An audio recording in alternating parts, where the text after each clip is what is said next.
All right, good evening, and welcome to the regularly scheduled meeting of Worcester City Council being held this Monday, June 17th, 2024. Tonight's meeting is here in council chambers and live streamed on YouTube, and it is after 7:30. Our next regularly scheduled meeting for council will be on Tuesday, September 3rd, 2024. Ms. Hamilton, will you please call the roll of our attendees? Mr. Abernathy. Here. Mr. Gaffey. Here. Mr. Huzay. Here. Ms. Knappich. Here. Mr. Malta. Here. Mr. Myers. Here. Ms. Warden. Here. All right, we are all here. We have a quorum, and the agenda will remain as presented. At this time, I ask you to stand and join the members of council in reciting the Pledge of Allegiance. I Pledge allegiance to the flag of the United States of America and to the republic for which it stands, one nation, under God, indivisible, with liberty and justice for all.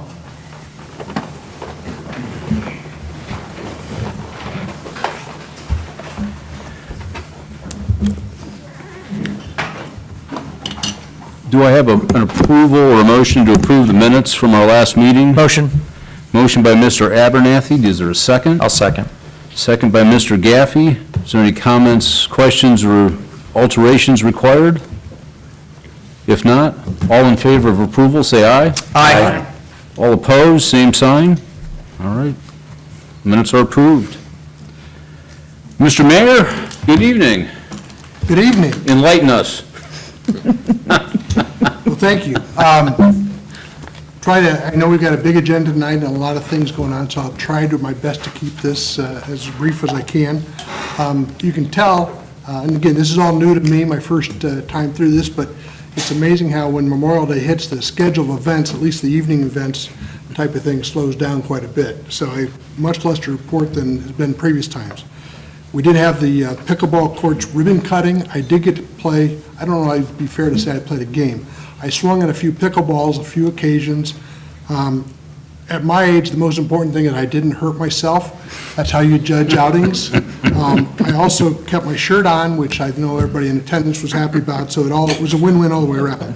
But I can't tell you, I've been driving through there pretty regularly, and those courts down there are getting a lot of use and a lot of favorable reviews. So hats off to council, first of all, for putting up the money to make sure that happened, to our Jack and Deb Miller, who provided a large part of the funding, and then for Kurt Denning and his crew for putting him in play, and Ashley for doing a bunch of the stuff in terms of the setup as well. So I know a lot of people had their hands in that, and something we can be very proud of. Kids Day was last Saturday at the library, a great day, a nice turnout. For those of you that had kids or grandkids that had a chance to go by, my sense was that this is one of the bigger crowds they've had. Kiwanis Strawberry Day was Tuesday. Again, probably the best crowd they've had since pre-COVID, not probably, certainly the best crowd since pre-COVID, not before that. Again, it's kind of a good feeling for the community. The pickleball courts were crowded, the basketball courts were crowded, we had people playing tennis, there had to be 200 kids on the playground. Just a good day for the community, and the weather was perfect. It was about 20 degrees cooler than it is right now with much less humidity, so a good showing. On the 13th, we had the Wayne County Tax Incentive Review Committee. I mentioned that before, and again, I'm saying this maybe for the benefit of the new council people. When an abatement goes into effect, whether it's a countywide abatement or a local abatement, how ordinances require that it be reviewed annually for compliance with the terms of the agreement. And this was the county one. Again, it involved properties within the city of Worcester, at least partially, and I was a part of that when we reviewed an existing agreement with certified Angus beef and 2 agreements with Daisy. All 3 of those agreements were in compliance. It was a very routine meeting, and we just told those 2 businesses to keep on doing what you're doing. They were, glad to see all the success they're having. Friday, I think Joel sent out a memo on this, or was included in his memo. We had talked before about the Strategic Community Investment Fund grants that were coming out of Columbus as one-time money coming out of the governor's office. And the good news and bad news. The bad news is that the projects that we had been looking for assistance with possibly the fire station and the city pool, Christmas Run pool, we did not make the cut. The good news is that there are projects in the community that we are going to get the benefit of. There was a $1 million grant to Wooster Community Hospital and a $100,000 grant to Local Roots for their project. Again, it's all our tax dollars, so whether it comes back directly to us or to something else that benefits the community, I think we can look at that as a win.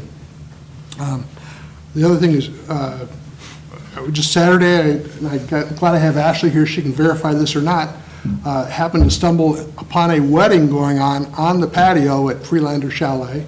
Was that a first? I told him it was, without really knowing for sure. I said, you're probably the first one, but now I feel better about that now. So, but it was a great setup. I got some pictures from it because they were just about ready to start off. So that, again, there's some work to be done there still, but that's a very nice looking place we've got for the community. And then this evening, when we started off today, I think most of council was there. We did a swearing in of the firefighters up at the service center. We had a great turnout. Got the numbers here. We had 3 trainees that were sworn in, 4 new firefighter paramedics, 4 new lieutenants, a captain, and an assistant fire chief. So it was a nice turnout by council. I know that was appreciated, and just one of those nice things that we get to do as part of council and the administration. And then I think all of us were at the tour of the new fire station number 1. Appreciate Chief Staley and the contractors making that available to us. They still have a ways to go. I'm sure there's going to be public open houses down the road when that's a little further along, and I don't know if that's weeks, months. Sometime in the fall, I would think.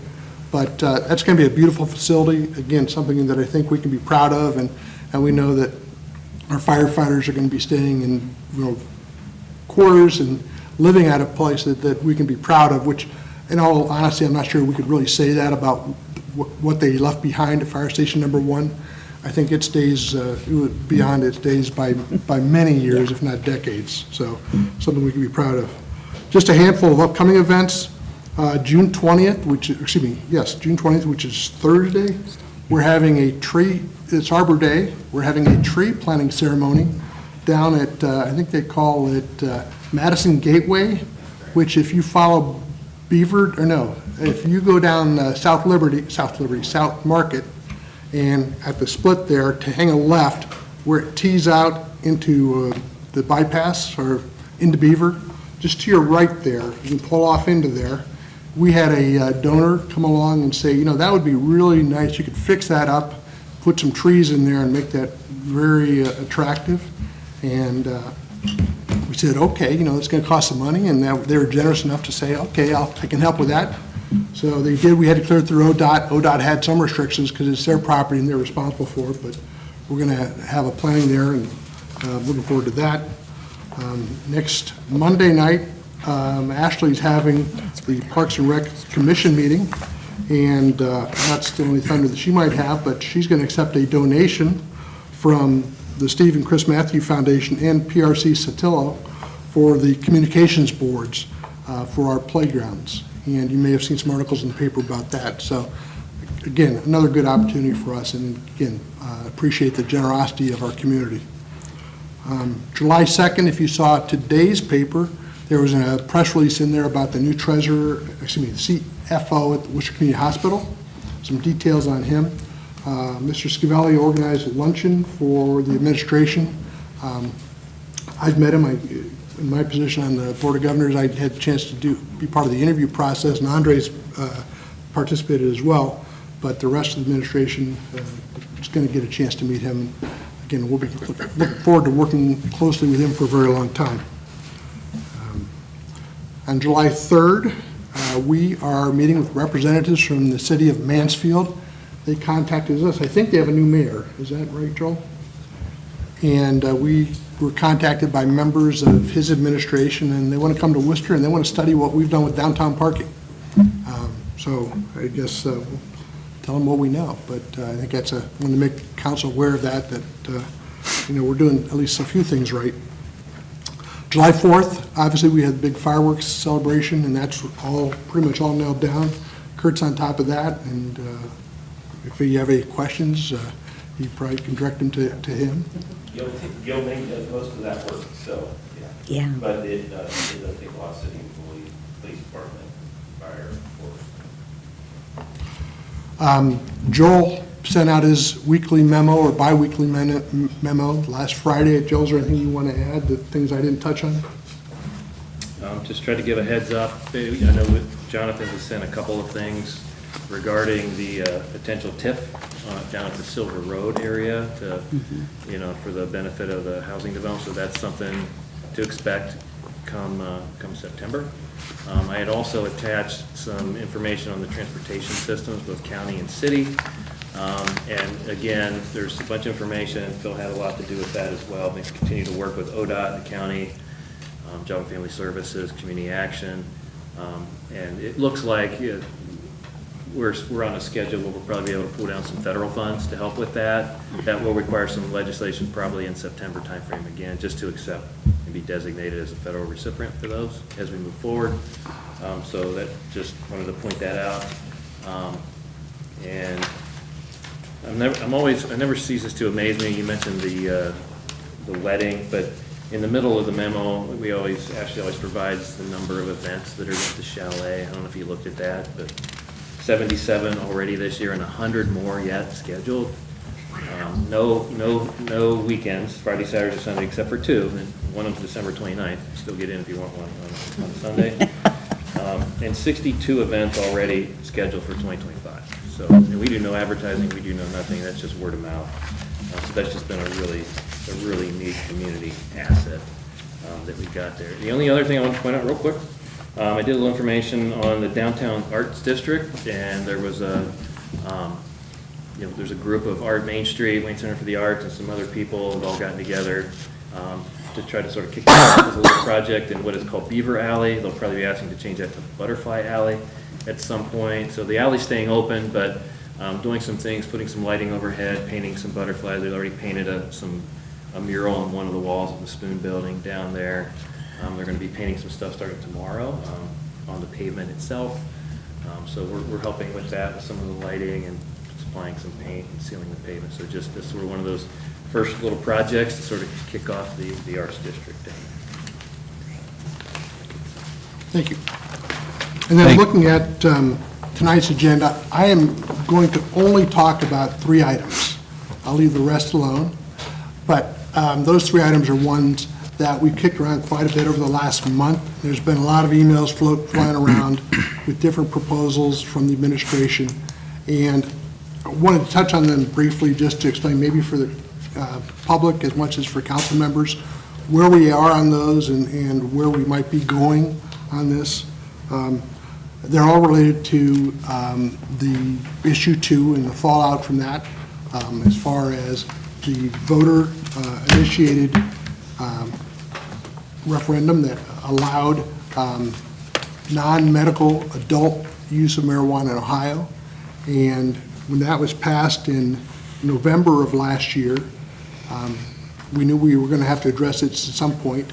And in January of this year, one of the first things this council did was adopt a moratorium that is set to expire on July 17. So that's now approaching us, and we're trying to lay out, where does council want to be on this? And I know council is trying to make that same decision. Where do we want to be for our community? And we're not all in agreement on that, and it shouldn't be. I mean, I think it'd be a little scary if we were all in agreement, but I think there's been a lot of healthy discussion on that. We have 3 particular pieces of legislation before you tonight, and they're the first 3 items on the agenda. The first is 2024-20, that's on 3rd and final reading. That would provide for a amendment to our zoning code that would give recreational marijuana or adult recreational marijuana facilities the same treatment from a zoning standpoint that we have for medical marijuana facilities that was put in place when that became legal several years ago. The second piece is 2024-20, which again is on 3rd and final reading. That is a repeal of the existing moratorium that would take effect within 30 days, I suppose, because it's not unless it would be adopted on an emergency basis, but it would be 30 days from now. When we first went down this path, these were offered as a pair. I think the thinking was at that point, the council was either going to extend the moratorium indefinitely or adopt the zoning change and repeal the moratorium. And over the course of the last couple of weeks, and really following the last council meeting, it kind of became clear, and maybe I was the slow learner on the block, maybe this became clear to other council people as well, that there's advantages to having that zoning piece in place no matter what happens with the moratorium. It'd be wrong to think of that zoning piece as authorizing marijuana facilities in Worcester. Those are authorized when the voters passed issue 2 in November. So it's just a question of whether we want to regulate those, and that's really the question before council now. And it's really a different question than what was on the ballot. So administration is recommending that 2024-20 be adopted, because if we fail to do that, and if the moratorium should expire, either by its own terms or by act of council, then you're looking at, and I don't hesitate to use hyperbole, but the term Wild West is there, where everybody puts up a business enterprise wherever they get a permit and where they want. And I don't think anybody, and I could be wrong on this, but very few people are thinking that that's a good idea. So we're asking for council to, or recommended council, that you pass 2024-20. The second piece of legislation is the termination of the moratorium. And at this point, I want to thank Mr. Sanders, our council president, and Ms. Knappich, the chair of Laws and Ordinance, because they've done a lot of work in the last week, 10 days, I think, trying to straighten this out and providing, I guess, shepherding us through this process, which is, to some extent part of the job description, particularly for Mr. Sanders. But I think he's got a course of action or proposal here. And I think that Ms. Knappich is going to propose that we table the repeal of the referendum, that's 2024-39, for an indefinite period of time. And again, well, it's going to be up to council to decide whether or not to do that or not. And then we will come to 2024-47, which proposes, that's the third and final piece of legislation tonight, which proposes to extend the existing moratorium to a date to be determined by council. And it's going to be up to council to decide, number one, whether you want to adopt that, number two, how long to extend it to. And maybe for purposes of tonight's meeting, the biggest question is, because it is on first reading, you'll have to decide whether or not you want to suspend the rules and address it tonight. And all I can say is, I think that that's an important issue that I'd want council to have the opportunity to address before July 17. So if it's not, if the rules aren't suspended tonight, we will have special meetings into July until you have a chance to vote on that. I'm not saying you got to pass it, but I'm saying it ought to be brought up to a vote. So with that, again, I apologize for taking up maybe more time than you think is appropriate, but I do want to lay out, and the public doesn't know this, but the council members have seen a number of emails and different legislative proposals from council in the last week. And again, thanks to Mr. Sanders and Ms. Knappich for kind of sorting those out and coming up with not necessarily the end result, but a path for council to get to the end result, whatever it might be. And I will say, again, without knowing what the final outcome is going to look like, I can tell anybody in the city of Worcester that's got concern over this that wherever we end up, I know that the council members took this very seriously, and that they did their best to represent what they thought was in the best interest of the citizens in the community. So I'll say that in advance of it without even knowing the outcome. So, thank you, Mr. President. Thank you, Mr. Mayor. Moving on, we have no petitions. We do have 3 people who have signed up communications from the public. The first one is Kate Olg. Just step up to the podium there. Can you hear me okay? Yes. Do I need to list my address or anything, or just my name and who I am? Oh, just give us your name, that's fine. We've got all the legal stuff here, so. Sure. So my name is Kate Oles. I serve as the Executive Vice President for Acreage Holdings, which operates medical marijuana dispensaries in Ohio, as well as 7 other states across the Midwest and New England area. I currently operate 5 medical dispensaries in Ohio that I actually started on my kitchen table when I was 21 years old, and now, about 7 years later, here we are with Ohio recently having passed adult use legislation. I know I came and spoke with council, I think in May, when the moratorium, or I guess it was the Planning Commission recommendation to potentially adjust language to zoning was being considered. And the update that I really want to provide today is some updates from the state's timeline as far as when we could see the requirement to submit locations for new licenses. So just to refresh everybody's memory, as you may not follow this as closely as I do, any new licenses that are being issued in the state are being issued to existing licensees only at this time. That means those with a level 1 cultivation facility will get up to 3 additional dispensary licenses. Those with a level 2 cultivation facility will get 1 additional dispensary, and the existing standalone dispensary operators will also get 1 additional dispensary. The state chose to do this way because it knows that the operators in the program have a history of not only being compliant, but also being able to demonstrate that they can operate within the state's relatively strict requirements for existing marijuana operators. With that being said, they only have a certain amount of time to get locations approved in this new round of licensing. The submission for 10B, which is what the new licenses are considered, the submission for 10B dispensary applications was actually due Friday by 5 p.m. So that application window has now closed. From that process, applicants will end up with a ranking for their priority of where they'd like to locate dispensaries. Once that, what they call lottery, takes place, that gives you the ranking, which is set to occur on June 21st.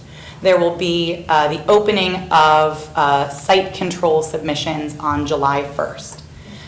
During that round, from July 1st to, they say, mid-July, licensees are required to submit a property that they have secured and have approval from the landlord for the ability to purchase, and that the landlord or property owner is comfortable with what the use of that facility will be.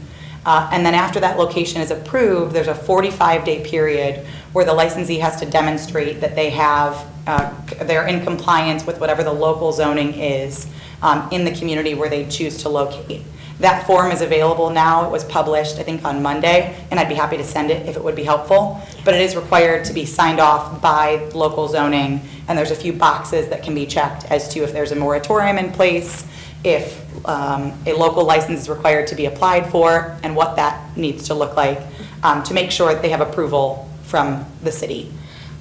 With that being said, there's only a 45-day window to submit that. So after that phase 1 concludes and that 45-day period is passed, that location will no longer be one that is considered secured by the state and will get pushed to what is phase 2, which is less specific to address and only limited by county. So it's a little bit of a different period. The state has every intention of having all adult use licenses able to be issued by September 7th. So the window of time to which cities are able to really determine if this is appropriate for their community for this round of licensing that we're aware of right now is essentially going to expire before the end of this year. And then the state has a 2-year, essentially moratorium on issuance of additional licenses before they'll evaluate the population, the existing dispensaries, and if they need to add more. So I know that was a lot of information, but there have been some updates from the state's timeline, and that's the reason that I think for many licensees like myself, it's really important that we can come to these council meetings, if there's board meetings, and we have the opportunity to meet with members of the community and address concerns that people may have when they think about the way a dispensary will operate.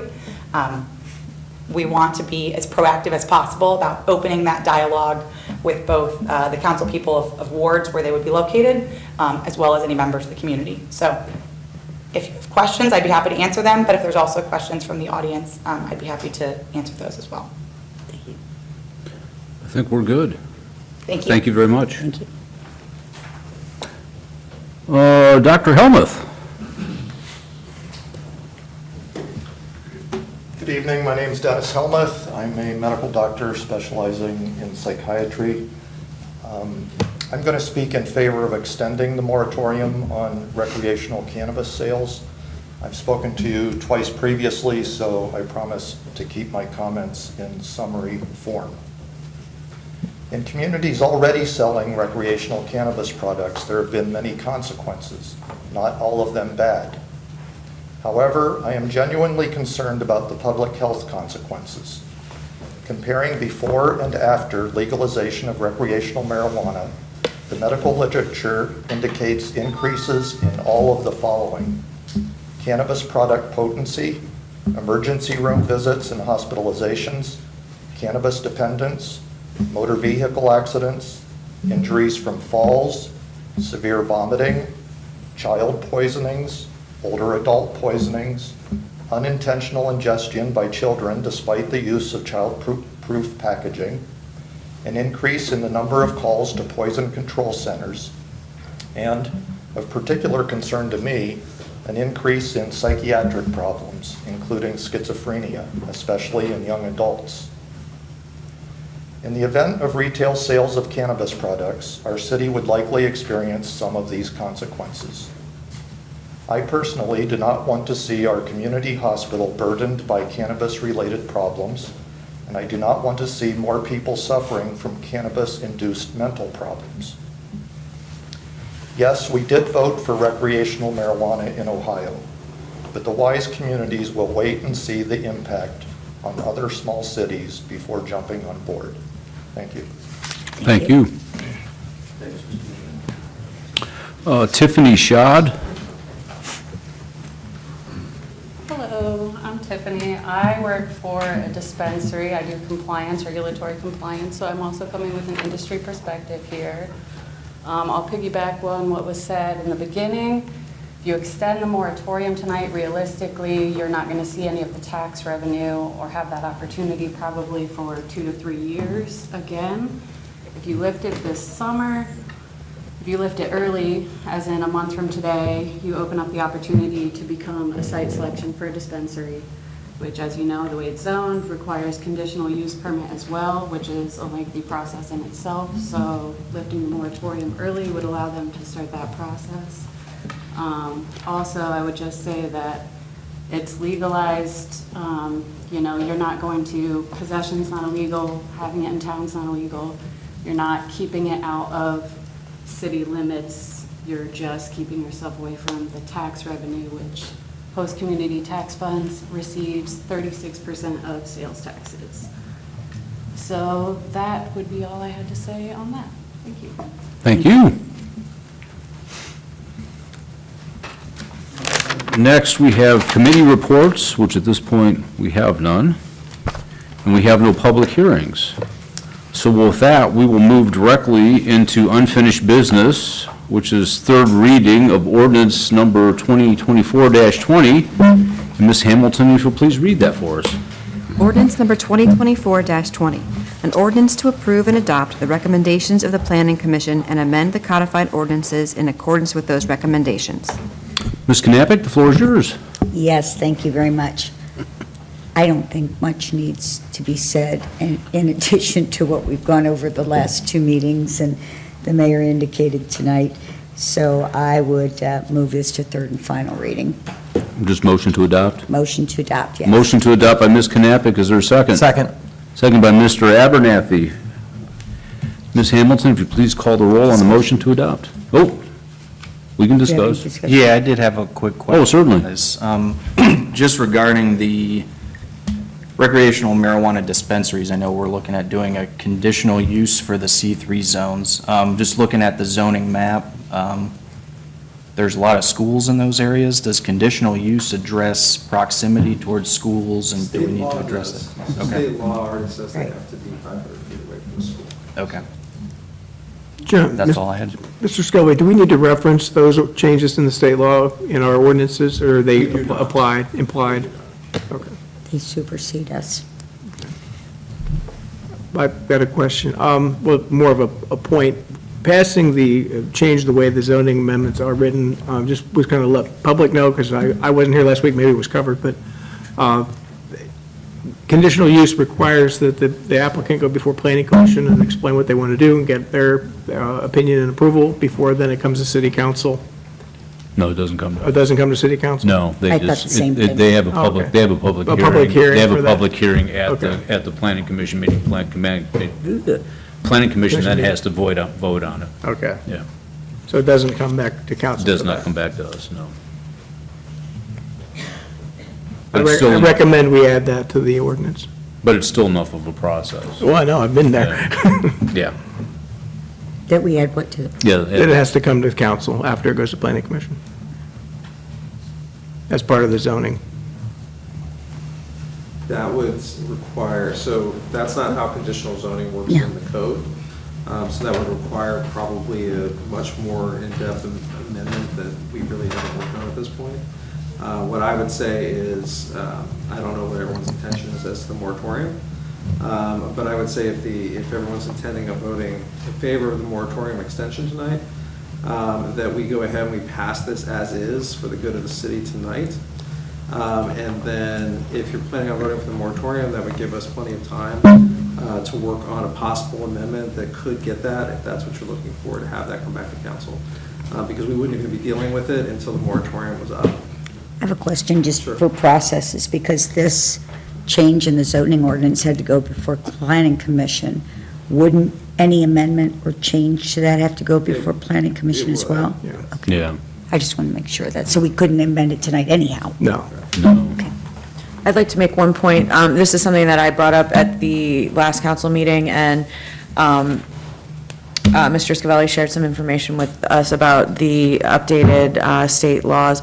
So one of the things that I thought council might want to put in place was sort of a cap or a limit on the number of dispensaries that we would allow in our community, and maybe that would make it, I guess, I don't know, more palatable to certain people. But anyhow, after reading through your memorandum, I see that there is already a state law that regulates that within, I think, 1 per mile of one another, and our C3 zones are spread out to the point where I don't even think that, especially with, as you referenced, Mr. Huzay, the schools and the churches and the other facilities that cannot be within 500 feet, it really limits us to, I don't think we could even possibly have, at state law, more than 2 in our community. I don't quote me on that, because I don't have a map in front of me, but I think that we're already very padded by the state law on that. So I know that was another concern, that maybe we would need to do an amendment this evening, but I don't think it's necessary at this point, because the state would supersede that anyways. Okay. There's no other conversation or no other comments from council, then Ms. Hamilton, please call the motion on the... One quick question.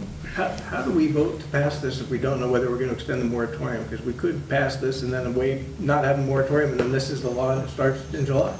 And then we don't have any further restrictions or any time to make any further restrictions. But I think it would be better to have something in place than to have nothing in place when the moratorium, if we don't pass the extension of the moratorium ends on July 17th. Right. I think it's better to have some zoning in place than to not have any zoning in place. So otherwise, they could go in If those it 2 wasn't- locations So if we that, pass this and then there's no extension of the moratorium, this is the law, and this is no more restrictions, this is where we go, this is what is the law, and they can start that line, right? Yeah, That but would you be could still correct. amend it, so when you come back, so you could still, this could still be changed, starting the first meeting back if you wanted to change it, so. right. Wouldn't it be too late? They've already applied under this law.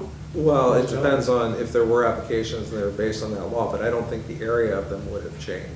well, and So then this they can't, probably wouldn't have actually come before planning and zoning yet. at that and this can't be enacted until 30 This days. takes 30 days Because it's the to- third reading. So it'll be, I mean, it'll be next month before it can even, and at this point, their deadline, if I heard correctly, was sometime this month.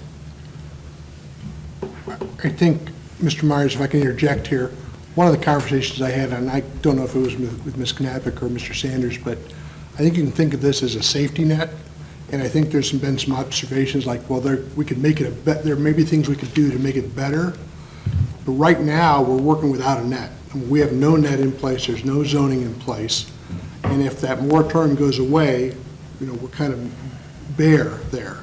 So I think this is one of those situations where don't let the perfect be the enemy of the good. It'd be good to have some type of regulation in place, with the council always having the ability to amend it, than nothing, and nothing is what we have right now. I agree with what you're saying, but my concern is the order in which we're doing this. If no moratorium exists and or it expires in July, this is the law. I'm not in favor of this. It's not restrictive enough. Then vote no. So if I vote against it, you're saying I'm giving no regulation at all. What I'm saying is I'd like more regulation. But because of the way the order of these ordinances, I'm going to have to vote for something that I don't agree with because we might have a moratorium or we might not. Can I ask a question about procedure? Sure. Are we able to table this, move to 2439, then move to 47, and then bring back 20? So right now, there are competing motions. So if you made a motion to table, there'd be competing motions.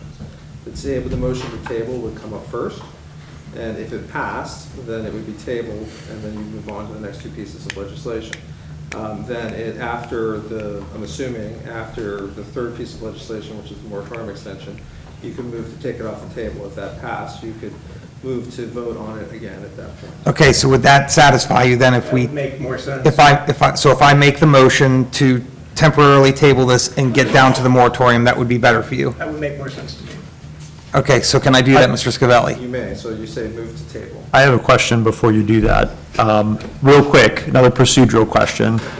If everyone is not in favor of tabling it, I know tabling is not debatable, but if not everybody votes to table, does it have to be unanimous in order to table? It does not, it's a simple majority. Okay. Gotcha. So just to try and understand before I make this motion, is that you're looking for the safety net of trying to try and get the vote to extend the moratorium, to have that safety net before voting for this one, so that we definitely have the time to do more work on this legislation. That would be my. So it's not so much that, it's more or less, hey, we just need to work more on this legislation, 2024-20. Right. But you want to have the extended moratorium in place before you do anything with this? Right. Okay. Well, from a procedural standpoint, Barb, To do it. yeah, Barb I has have to to withdraw Yeah, her I have to motion withdraw to my adopt. motion first. She does not. No? So the But I motion to did. table would take precedence. Okay. And if someone makes that motion and it was voted on, in order to go back to Barb, she'd have to make a motion for the previous question, which would get you back to Barb's original motion. How can a motion to table take precedence over a motion to adopt? Because it's a secondary motion that's made on top of the original. So then you would vote on top of that. And I And thought unless tonight was someone made a gonna be easy. motion for the previous question. So you would make a motion for the previous question, which would take you back to Barb's original motion. Mr. Knappich, why don't we just move forward and go ahead and vote? Whatever you guys want to do, I can do it. So I you mean, need. I know how to do it. If someone's going to table, you need a motion for that. If not, then there's already a motion to adopt. So then You want to move you to can table it forward. and turn it Just go around? ahead. I mean, I understand what we're doing. So tabling would just essentially reorder what we're It would voting. reorder. That's all it's doing. That's all. We had discussed. Yes, We had discussed that, and at this point, I mean, through the process of trying to work through this in a somewhat of a simplistic fashion, we had chosen to leave this as it was, only from the standpoint to save what we've just spent 15 minutes discussing. Yep. But that's okay. We all learned something new tonight. Do you? I was just trying to be helpful, and I seem to have muddied it. Or you can make the motion to table it. We can just proceed, that's fine. Then we'll just proceed as we were. All I right. don't want to use any more of Mr. Sanders' minutes. It's my minutes. I made this motion. It's her motion. Those are my motions. This is my motions, my minutes. Okay, so we have the motion to, Please call the roll on the motion to adopt. Mr. Gaffey, Yes. Mr. Huzay. Yes. Ms. Knappich. Yes. Mr. Malta. Yes. Mr. Myers. Yes. Ms. Warden. Yes. Mr. Abernathy. Yes. All right. Ordinance 2024-20 is adopted. So we now have our zoning regulations in 30 days. All right, our second item of unfinished business, Resolution 2024-39. Ms. Hamilton, please read it for us. Resolution number 2024-39, a resolution repealing a moratorium on the granting or processing of permits for any building, structure, use, or change of use that would enable cultivation, processing, or retail sale of marijuana within the city of Worcester and allowing for immediate enactment. Ms. Knappich, the floor is yours. I'm going to move to table this motion. And you're going to table that based on the fact that the next Of piece the of, next the next piece of piece of legislation is Yes. going to rediscuss the extension of the moratorium related to cannabis sales, Correct. just to make that perfectly clear to everybody. Thank you. I'll second. All right, we have a motion to table, we have a second. I guess please call the roll on the motion to table. Mr. Huzay. Yes. Ms. Knappich. Yes. Mr. Malta. Yes. Mr. Myers. Yes. Ms. Warden. Yes. Mr. Abernathy. Yes. Mr. Gaffey. Yes. All right. So Resolution 2024-39 has been tabled. With that, we will move on to new business, Resolution 2024-47, which will also be sponsored by Ms. Knappich, but before that, we'll have Ms. Hamilton read it for us. Resolution number 2024-47, a resolution extending a moratorium on the granting or processing of permits for any building, structure, use, or change of use that would enable cultivation, processing, or retail sale of marijuana within the city of Worcester and allowing for immediate enactment. Ms. Knappich, the floor is yours. Yes, this, as the mayor indicated, we had talked about extending the current moratorium from July the 17th. Okay, we have July 31st. July 31st. Okay, I thought it was the 31st, but I wasn't sure. I just wanted It is to July 31st. make sure that we had all the numbers in place. Do I have any recommendations from the council members as to what to put as an end date? If I could recommend, I would say, I would give us to the end of the year. I don't know if we need to select our council's last meeting of the year. Off the top of my head, I don't know what that date would be, but I feel like that would give us a solid amount of time to see how things flesh out, and if necessary, I mean, I know that it was stated earlier that then that would actually, there'd be a 2-year minimum wait before any additional licenses would be available, and so, I mean, that essentially would give a 2-year limit after that. Our last, Granted, I'd prefer to just go and move this forward, but I know that that's not what a lot of the most vocal people in our community have said lately. So this would be an opportunity to witness what some other communities are going to experience, if that's what our voters would like to see. I'm in agreement with you, Ms. Warden. I think that's a reasonable date. I'm in agreement as well, and I want to stress that as we've seen what the state has done so far, they've moved very rapidly. So we don't know that that 2 to 3 year time frame is going to hold true. So I'm good. yeah, as a point of information, the 16th will be our last meeting in December, and at this point, Mr. Scavelli, in your opinion,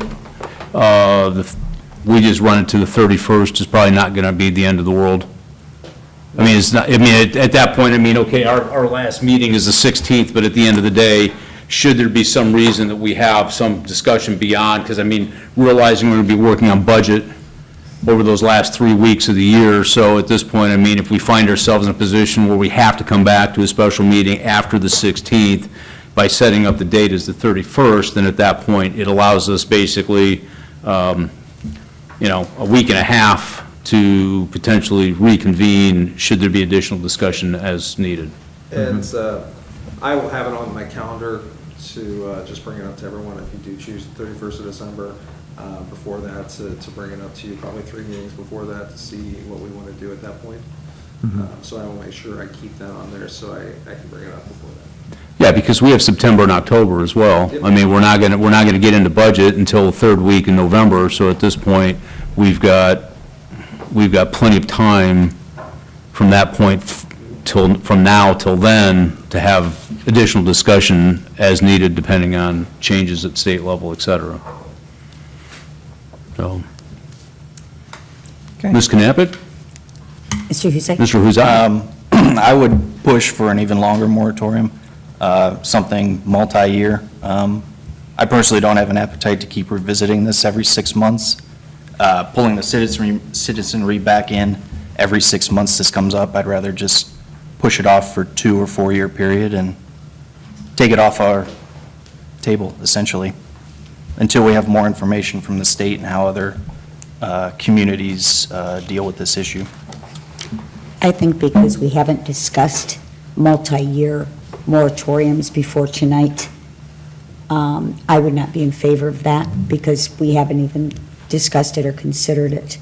We did discuss and consider extending it for a few months, but that would be my position. Anyone else? And I will. My only suggestion with Mr. Hussein would be, if we've taken no action and done none of our homework between now and the end of December, I would then be willing to extend the moratorium, because I think that we need to look at some additional information, how other communities are handling it, how other communities are doing, if they've allowed them, any changes to the state regulations. According to, our own law director review, the state's subject to change their laws at any time. So I think we have to wait and see what those are. But I don't think we just sit on our hands until the beginning of December. I think we should be looking at these situations ongoing. So I would agree with you. My thought would be it gets extended until such time as additional conditions and stuff are agreed to by council. But I think we have to put a date. I don't think I can put until such time as we agree, so. Well, we had discussed doing an indefinite moratorium, I thought, before, so I was looking at splitting the baby between end of the year and indefinite. But any moratorium is better than no moratorium. Yeah. We can always extend it. Do I need to amend? That's what I thought. All right, I will amend the motion to put in the date of December 31st, 2024. I'll second that amendment. Okay. Motioned, seconded by Ms. Warden. Ms. Hamilton, please call the roll on the motion. Ms. Knappich? Yes. Mr. Malta? Yes. Mr. Myers? Yes. Ms. Warden? Yes. Mr. Abernathy? Yes. Mr. Gaffey? Yes. Mr. Huzay? Yes. Okay, so we have a date. So at this point, We need to suspend the rules. we need Yeah. to suspend the rules. Yes. I would Motion like to suspend the rules by Ms. Knappich. Is there a second? Second. Excuse I'll me. second. I think you're the one who said it, so. Okay. Seconded by Mr. Gaffey. Ms. Hamilton, will you please call the roll on the motion to suspend the rules? Ms. Knappich? Yes. Mr. Malta? Yes. Mr. Myers? Yes. Ms. Warden? Yes. Mr. Abernathy? Yes. Mr. Gaffey? Yes. Mr. Huzay? Yes. All right. Ms. Knappich, motion to adopt? Motion to adopt. Motion to adopt. Is there a second? Second. Second by Mr. Abernathy. Ms. Hamilton, please call the roll. Ms. Knappich? Yes. Mr. Malta? Yes. Mr. Myers? Yes. Ms. Warden? Yes. Mr. Abernathy? Yes. Mr. Gaffey? Yes. Mr. Huzay? Yes. The only thing I'd like to add is that I would ask the citizens to get as much information and your positions and your opinions to your council members in the next 6 months. Because really what we're looking for is we're looking for input from the citizens to, we had the marijuana law pass, which was okay, for legalization, but that doesn't necessarily mean that the citizens of Worcester want a dispensary here, but they might. So I think it's important to get that input as much as you can to each and every city council person, because I think that will be just as important as the regulations that come from the state. Thank you.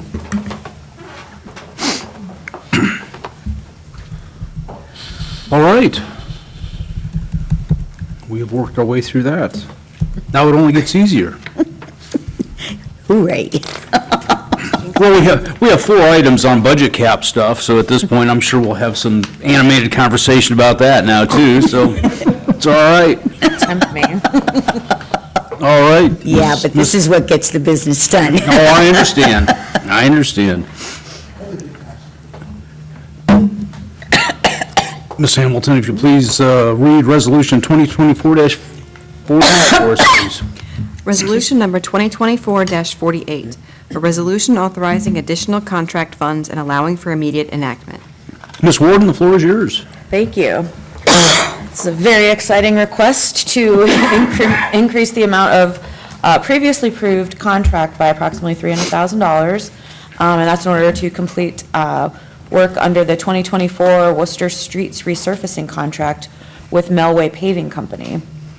The streets that are slated to be resurfaced would include, if this increase is approved, would include Country Lane, Knupp Drive, Wilson Road, Merle Avenue, and Riffle Road between Burbank and Friendsville Roads. Originally, this work was budgeted for property maintenance, our PPM office, and it was planned to be completed by them. However, due to the workload and bid prices provided by Melway, it is advantageous to complete the work as an extension of their contract. I spoke to Mr. Denning today, and he said that after running the numbers, he was able to see that it actually does cost us a little bit less to go with Melway, and they would be able to get to these projects more rapidly than our current schedule would allow with PPM. So this allows it to be done at a lower cost and also more rapidly. I see no reason not to move this forward. Well, it's a budgeted item anyways.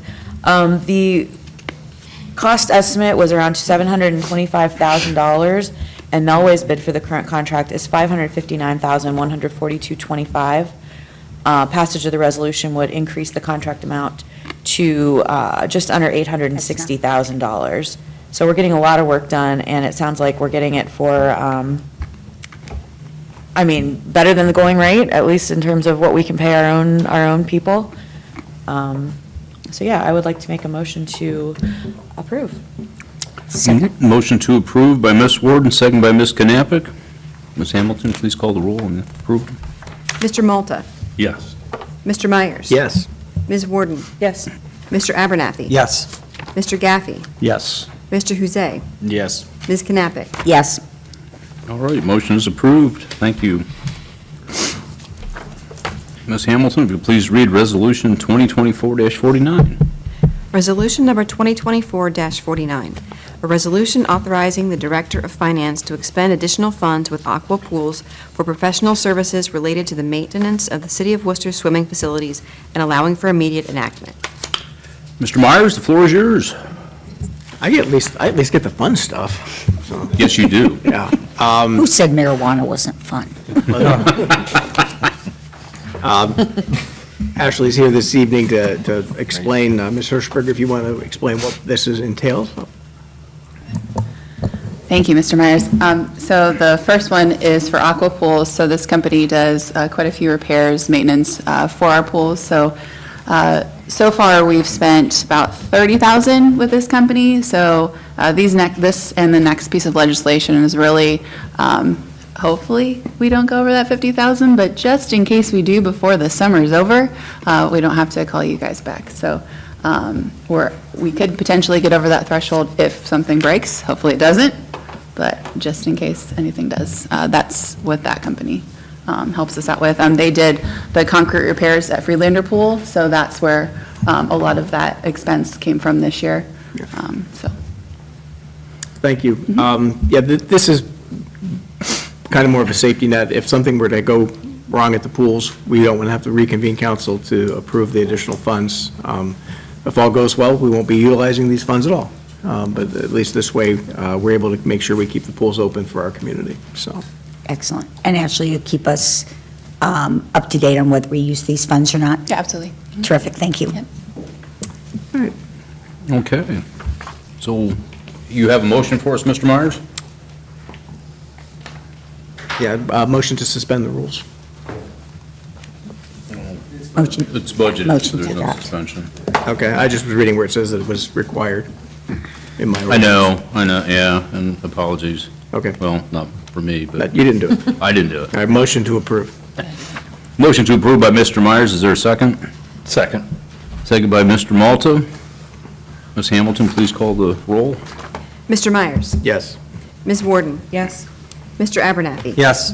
Mr. Gaffey? Yes. Mr. Huzay? Yes. Ms. Knappich? Yes. Mr. Malta? Yes. All right. Resolution 2024-50. Ms. Hamilton, please read it for us. Resolution number 2024-50, a resolution authorizing the Director of Finance to expend additional funds with Heritage Pool Supply, OP Aquatics, for professional services related to the maintenance of the City of Worcester's swimming facilities and allowing for immediate enactment. All right.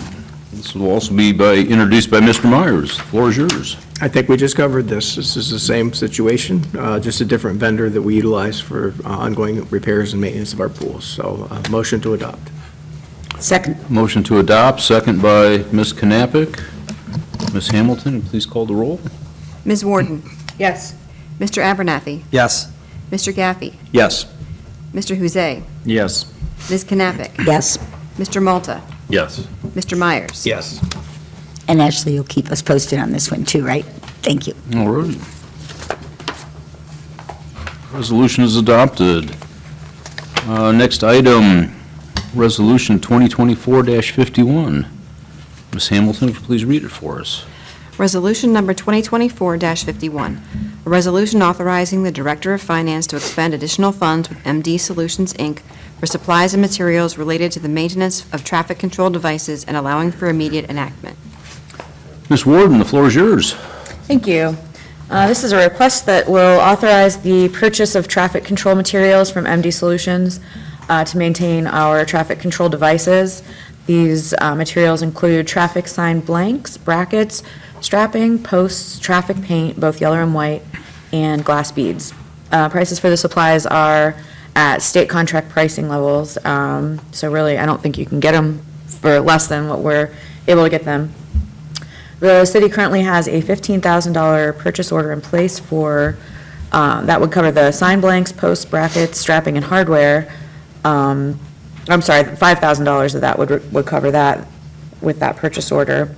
The remaining supplies, the paint and the glass beads that are used to stripe 55 miles of roadway in our city, would require an additional $60,000. And we are apparently bone dry. We don't have any more to use in the city right now, so, and then also by the, I looked this acronym up because it was a real long one, Ohio Manual of Uniform Traffic Control Device Standards. They require that the striping is done each year, so we're really kind of between a rock and a hard place. We have to buy it, and at least we get to buy it from, somebody that contracts with the state at a low level. So the total amount for this request is $75,000, and there's no use arguing, so I'm gonna. How did we get so off from $15,000 to $75,000? How did we budget so low when we would need so much more? Well, we don't know who's going to be awarded the contract. So it was, Ennis Flint was the contract holder in years past, so we'd buy from them directly. Prices have escalated as well, so we stayed under that $50,000 threshold. MD Solutions happens to be the vendor for our sign material and the paint. Okay. So that's how it's So it's a combined increased. contract then? Yeah. Okay, thank you. Yes, so I'll motion to adopt, please. Motion to adopt by Ms. Warden. Is there a second by Mr. Myers? Ms. Hamilton, please call the roll. Mr. Abernathy? Yes. Mr. Gaffey? Yes. Mr. Huzay? Yes. Ms. Knappich? Yes. Mr. Malta? Yes. Mr. Myers? Yes. Ms. Warden? Yes. Okay, well, The next item has potential for 3 readings. But before Mr. Abernathy gets into that, we will have Ms. Hamilton read ordinance 2024-22, please. Ordinance number 2024-22, an ordinance authorizing the modification and reissuance of the Healthcare Facilities Revenue Bonds, Series 2019, Westview Healthy Living Project of the City of Wooster, Ohio, in a principal amount of $12,783,137.76, authorizing other documents in connection with the reissuance of the Series 2019 bonds and allowing for immediate enactment. Mr. Abernathy, the floor is yours. All right, so Westview had some bonds, municipal bonds issued by City of Worcester back in 2019. They're partnering up with First Midwest Bank, and they've had their note reviewed. And so they wanted to do some restructuring of their loan, have some of their covenants changed in their deal.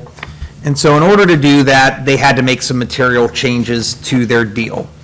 And part of the material changes was the bank actually asked them to do a $6 million capital infusion into their deal. So as you may see here, there's a significant reduction in the debt. So this is not like a minor change, and this is actually a very good thing for us, as it is a massive reduction in risk. So that's the best way I can explain all of this, is there is a significant reduction in risk. We would be reissuing the bonds. And there is some time crunch on this. They have to move on it. They cannot wait through our summer recess. That is a very big summary Cliff Notes version. Andre, is there any additional detail you would want to add to that? Just to add that the city has 0 risk in this. Our only obligation is, I think Bob, I, and maybe Jonathan's had a bunch of documents, and annually I have to disclose the principal balance of this in our annual report. But we have no liability in this whatsoever. So I'd open up for any questions or comments. So as I said, there is some urgency to this. They do need to move on this fairly quickly, so I'm going to motion to suspend rules. Motion to suspend the rules by Mr. Abernathy. Is there a second? Is that Mr. Huzay? Yes, sir. All right. Ms. Hamilton, please call the vote. Mr. Gaffey. Yes. Mr. Huzay. Yes. Ms. Knappich. Yes. Mr. Malta. Yes. Mr. Myers.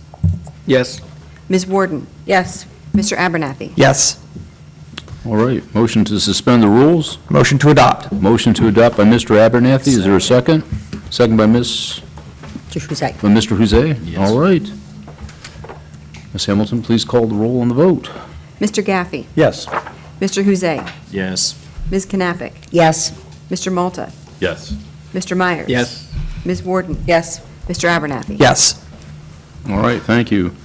Yeah, thanks for moving that along, council. I don't know if you all were called by the attorney on that, but, yeah, she got a hold of me some night after I got done mowing, and she's like, well, we need to move this along. And I'm like, well, you couldn't have waited any longer, could you?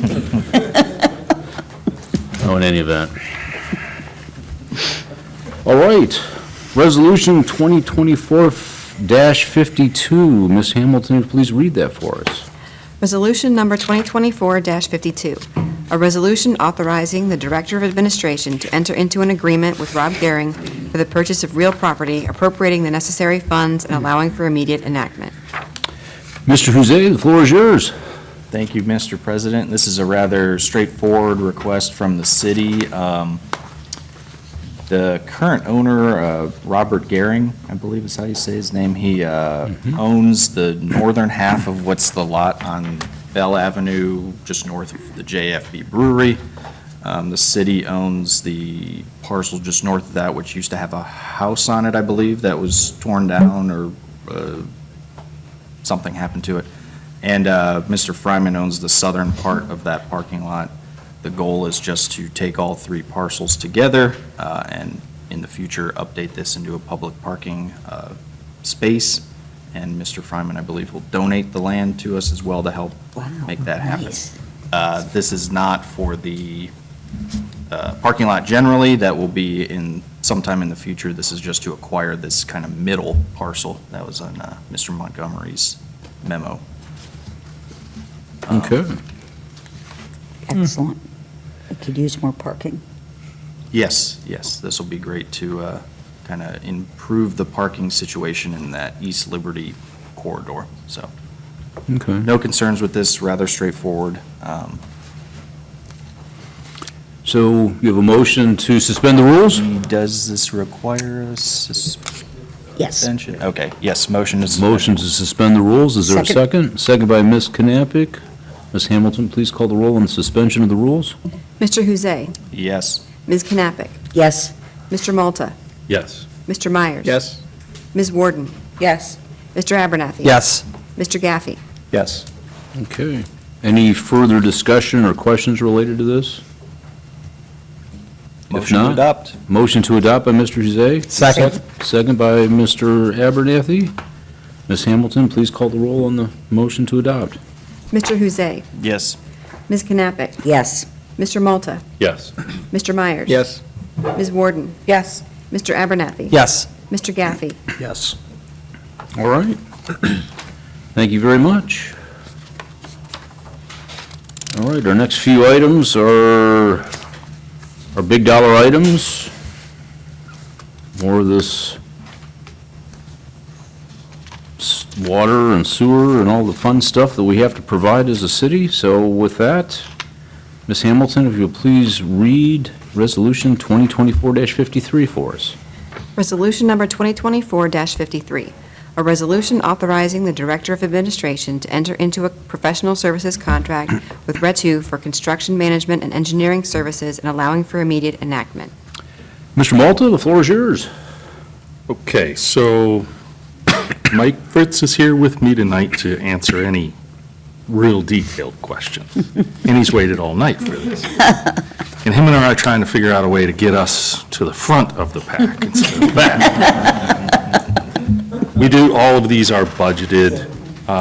When John was here earlier, a lot of this stuff has been talked about, so we're going to talk about some of the wells tonight.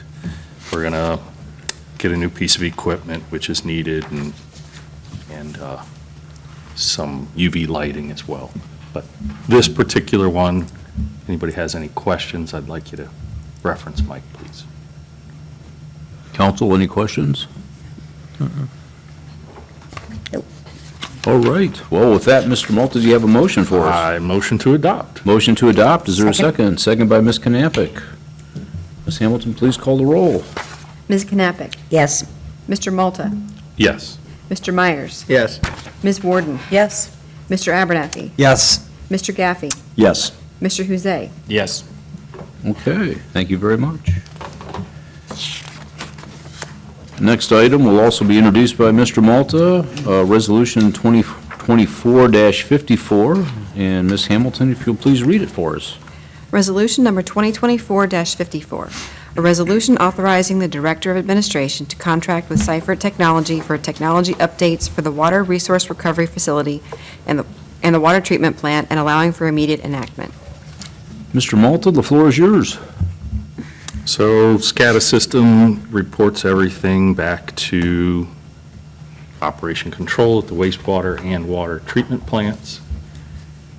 To my knowledge, we still don't have capabilities of getting all of our lift stations via to fiber, but There's gonna be moving them to cellular, so. outside the fiber. But this is basically to get all the finish, getting all the lift stations upgraded, get all the booster stations upgraded, tank sites, everything. And this will kind of be the conclusion of that.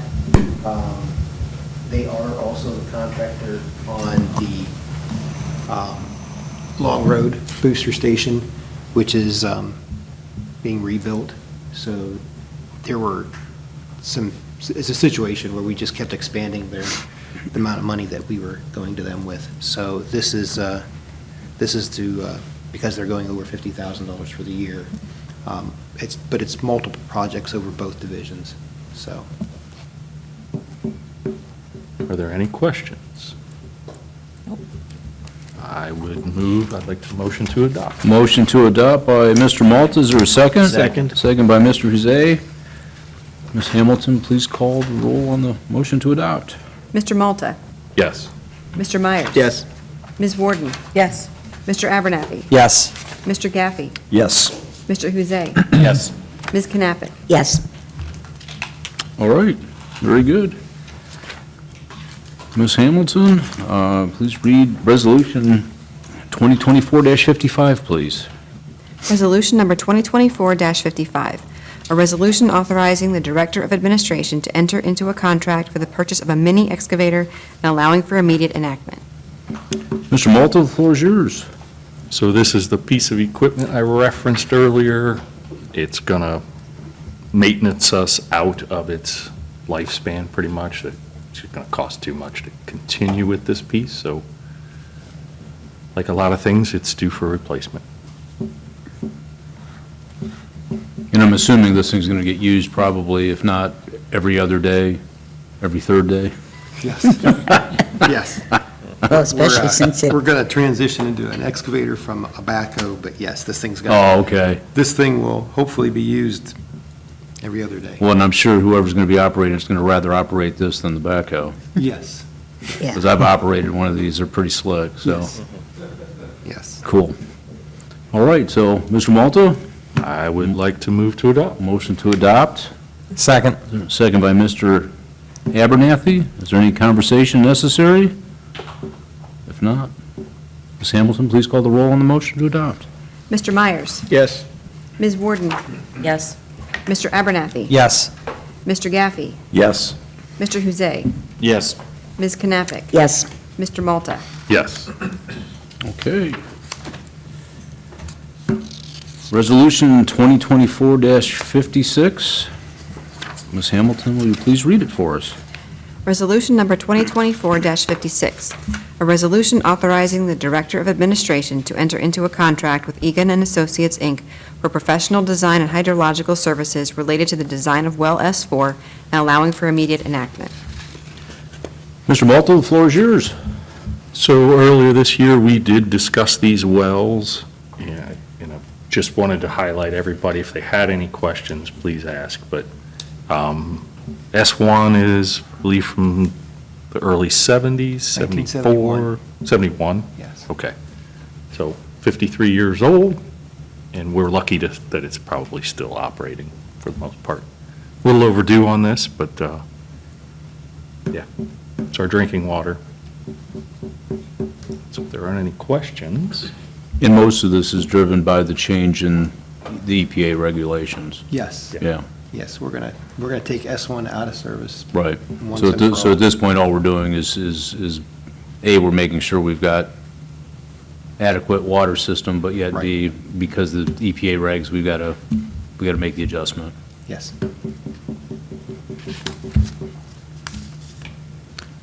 Mr. Malta, motion to adopt? Motion to adopt. Motion to adopt, is there a second? Second. Second by Mr. Myers. Ms. Hamilton, please call the roll. Ms. Warden? Yes. Mr. Abernathy? Yes. Mr. Gaffey? Yes. Mr. Huzay? Yes. Ms. Knappich? Yes. Mr. Malta? Yes. Mr. Myers? Yes. All right. And our last item for Mr. Malta and for Ms. Hamilton. Please read it. Resolution number 2024-57, a resolution authorizing the Director of Administration to advertise according to law and enter into a contract with the lowest and best bidder for the replacement of the UV disinfection system at the wastewater treatment plant and allowing for immediate enactment. Mr. Malta, the floor is yours. Thank you. So we currently have a UV system that's 20 years old, roughly, so it's past its lifespan. UV is ultraviolet disinfection out of the treatment plant, for those that don't know what that is. And it's time to update. Mike and I talked a lot about it. The current system is down in about 15 feet under a current floor in a well-type environment. This is going to move it up and much more accessible. These bulbs do need cleaned, they do need changed. However, at the same time, we are going to save money going from a high-pressure bulb to a low-pressure bulb, which they do take a lot of electricity, so yeah, budgeted item, won't waste any more time. Okay. And I would like to Motion to adopt. Is there a second? A second. Second by Mr. Gaffey. Ms. Hamilton, please call the roll on the motion to adopt. Mr. Abernathy? Yes. Mr. Gaffey? Yes. Mr. Huzay? Yes. Ms. Knappich? Yes. Mr. Malta? Yes. Mr. Myers? Yes. Ms. Warden? Yes. All right, thank you all. This was a long agenda. I think we were judicious in our time. And along those same lines, as we move on to the miscellaneous section, we have 1, 2, 3, 4, 5, 6 people that have signed up. We realize you have important things that you want to tell us, but we would like you to, you're going to be limited to 2 minutes, and B, please don't repeat yourself.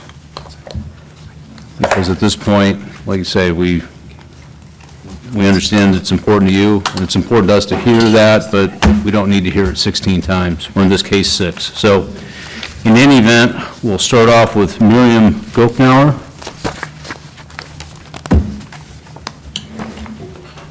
Hello, esteemed council members. My name is Miriam. We are bringing forth a resolution authored by the Wooster Peace Collective. We are a group of community members as well as students and professors from the College of Wooster. We formed last January in response to the war in Gaza. To date, this resolution has been officially endorsed by the Wooster Friends, the Unitarian Universalist Fellowship of Wayne County, the Wooster Orville NAACP, and the Westminster Session.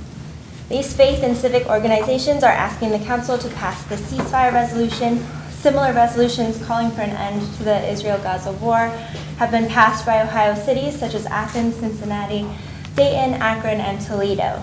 These resolutions show the bravery of elected officials to stand for a world free from atrocities that began with Hamas's horrific attack on Israel and which have continued with Israel's ruthless 8-month siege on Gaza.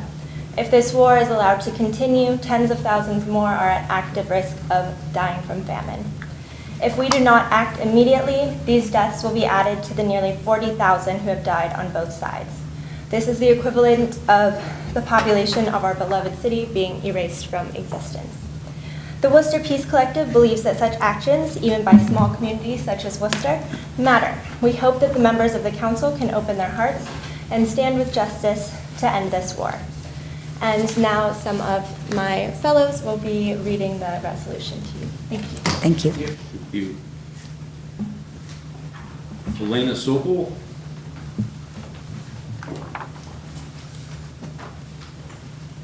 Hello, I'm Elena Sokol. I live a few blocks up on Forest Drive. I'm a retired professor from the College of Wooster. So this draft of our resolution condemns all forms of hate and discrimination in the city and around the world. It supports the United Nations Security Council resolution calling for a halt to the fighting in Gaza. It demands the release of all Israeli and Palestinian hostages, demands reinstatement of the U.S. government funding for United Nations Relief and Works Agency, UNRWA, calling for enforcement of the Leahy Law. Whereas this council condemns violence of any kind and all forms of hate, including racism, Islamophobia, and anti-Semitism, and insists that all people have the right to learn, work, worship, and live free from intimidation, harassment, and fear of violence. Whereas Israel sustained a horrific attack on October 7th that left 1,200 dead and more than 1,400 Israelis have died as a result of the conflict, and more than 5,432 have been wounded. Whereas Israel's post-October 7th bombardment of Gaza has killed more than 35,000 Palestinians, 70% of which are women and children, and over 78,000 have been wounded. Whereas 412 Palestinians, including 106 children, have been killed in the West Bank since October 7th. Whereas Israel has routinely bombed and shelled hospitals, 24, schools, 80% of all schools are damaged or destroyed, universities, 12. Your time is up. Thank you very much. Thank you. Zach Winsky.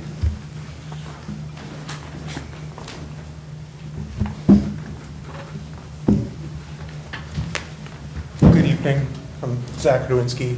I live and work in the city of Worcester. Israel has routinely bombed and shelled, in addition, mosques, 227, churches, 2, and heritage sites, 195. Whereas 70% of all infrastructure in Gaza has been destroyed or damaged, and now 500,000 Palestinians are permanently without housing. Whereas Oxfam reports that, quote, the escalation of hostilities in Palestine, the Gaza Strip, in late 2023 has created the most severe food crisis in Integrated Food Security Phase Classification, IPC, and Global Report on Food Crises, GRFC, history, end quote. Whereas the UN RWA is vitally important to the survival of the civilian population of Gaza, and the United States has withdrawn all funding for UN RWA. Whereas Israel continues to impede the entry of essential humanitarian aid into Gaza. Whereas the International Court of Justice found it is plausible that Israel has committed acts that violate the Genocide Convention, and said that Israel must take immediate and effective measures to ensure the provision of urgently needed humanitarian aid and basic services. Whereas the United Nations Security Council adopted a resolution calling for an immediate ceasefire in Gaza. And whereas the U.S. Leahy law statutes prohibit the U.S. government from using funds for assistance to units of foreign security forces whether there is credible information implicating that unit in the commission of gross violations of human rights. Now therefore, be it resolved by the Worcester City Council, Section 1, that this council condemns all forms of hate and discrimination in this city and around the world, and supports the United Nations Security Council resolution calling for a halt to the fighting in Gaza. Section 2, that this council calls Sir, for... your time is up. Thank you very much. Christopher Stormer. Hello, I'm Christopher Stormer. I live and work in the city of Worcester. Section 2, that this council calls for the release of all Israelis and Palestinians being illegally held or imprisoned. Section 3, that this council hereby demands that Congress reinstate all funding to UNRWA to avert the growing humanitarian catastrophe in Gaza.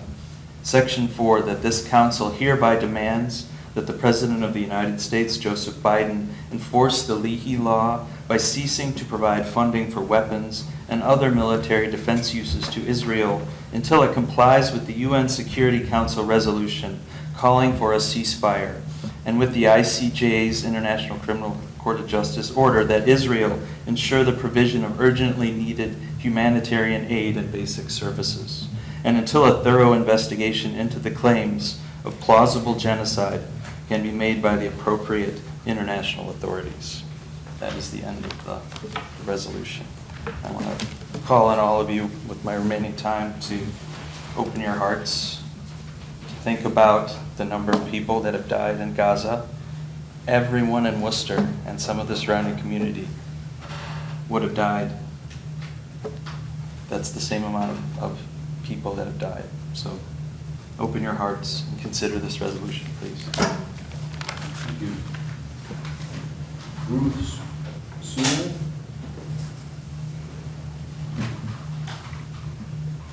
Hopefully I'm close on your last name.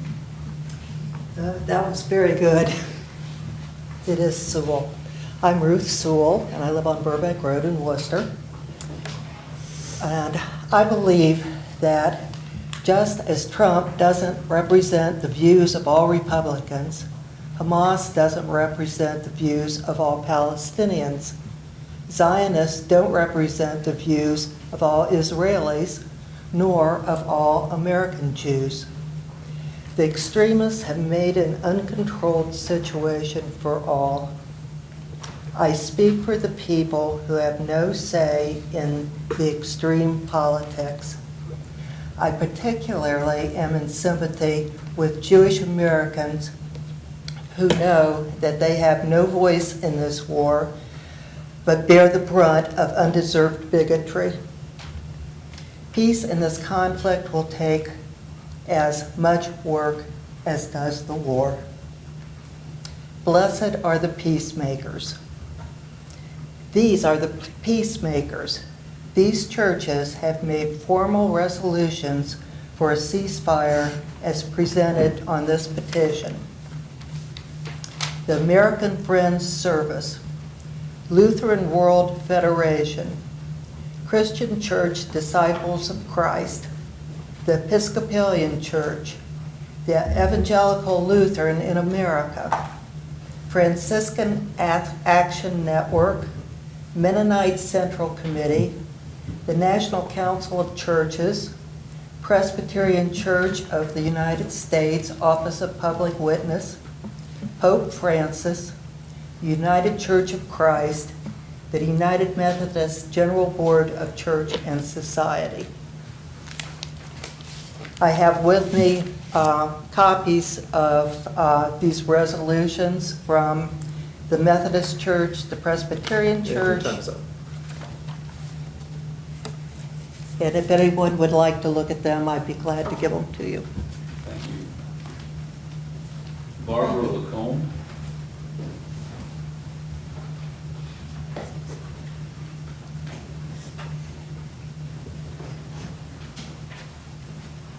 Hello, I'm Barbara Larkham, and I live on Greenwood Boulevard here in Wooster. I'm here to speak on behalf of the resolution supporting it, and I hope that the City Council will consider passing it. There are similar resolutions that have been passed, as somebody mentioned, across Ohio, but also across the United States and even across the world. And I think what we're trying to do here is to lift our voices in this locality, to join those voices with many voices across the country so that collectively we're letting our government know where we stand on this issue and what we're urging them to do. Up until now, we've been rather disappointed in the United States government and how they've acted in this war, because they have continued to support sending weapons which have been used to bomb people in Palestine. And when I have something of a friendship on Facebook, which I've had for over 4 years now, with a family in Gaza. And so I know from their experiences, their house was bombed in Khan Yunis, and then they were forced to move south because they were told that it would be safer if they moved south. And so they did, and they've been living in a tent, one of a sea of tents in Rafah. And then more recently, they were told that they should, in order to be safe, they should go back north up to Khan Yunis.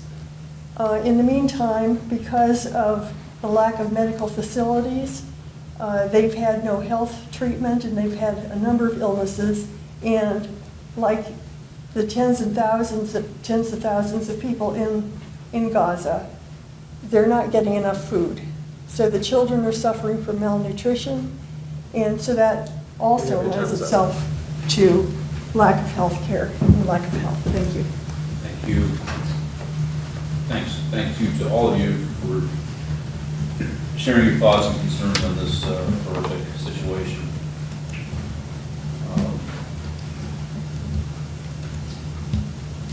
With that, we'll move on to the balance of our miscellaneous section. I'll start with Mr. Huzai. Do you have anything you wish to add or share?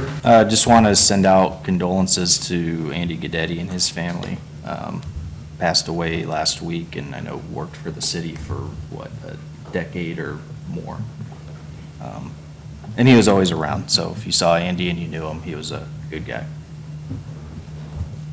Thank you.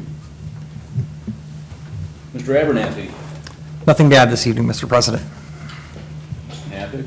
I just want to thank everyone for being here. It's always a pleasure to hear the citizens' input on every issue. We may not agree, we may not all agree, but it's very important to get your opinions heard. and we appreciate it. Thank you very much. Mr. Myers. Yeah, I want to say thanks to everybody for coming. I really do appreciate you taking the time. And I know some of you have reached out to me outside of this meeting, and I do appreciate that as well. Thanks again. Have a good rest of your evening. Mr. Malta. Thank you, Mr. President, and thank you for all attending. That's why we're here. Without the public, you don't really need us. So, thanks. Ms. Warden. I'd like to congratulate the firefighters and thank them for inviting all of us up, or those of us who could make it this evening, to watch their swearing-in ceremonies. That was very touching. It was nice to see such a large crowd there in support of them. And I would also like to thank everybody for coming and sharing your opinions with us tonight. I can say from personal experience that hearing from people, even though hearing from my constituents, even though it might not necessarily be an opinion that I personally hold, it is valuable, and I try to vote with that in mind when I'm up here, because I know that I'm not here to push forth my personal agenda. And so in that vein, I would like to invite people with varying opinions on subjects to attend the meetings, or, as I believe Ms. Knappich said earlier, to reach out to all of us, in the coming months, because we are going to have some future big decisions to make, especially with regard to the marijuana legislation. Thank you. Mr. Gaffey. Aside from feeling left out that I was the only one that didn't have something to read tonight. Give all legislation to It's all right. I'd just like to echo, I know, it's amazing. Finally, somebody knows how I feel to spend all that money. I would just like to echo condolences to Andy Guidetti's family, and also thank you for everyone coming out tonight and sharing your opinions on the issues. I think it's very important, as many have stated, to get community engagement and to share your feelings and opinions on issues with City Council. That is very important. So other than that, I have nothing else to add, and I won't keep us any longer. All right, very good. Mr. Myers? Motion to adjourn. Motion to adjourn, is there a second? All in favor? Aye. Aye. All right, motion to adjourn, thank you all. That was majorly We'll see you all in seconded. September.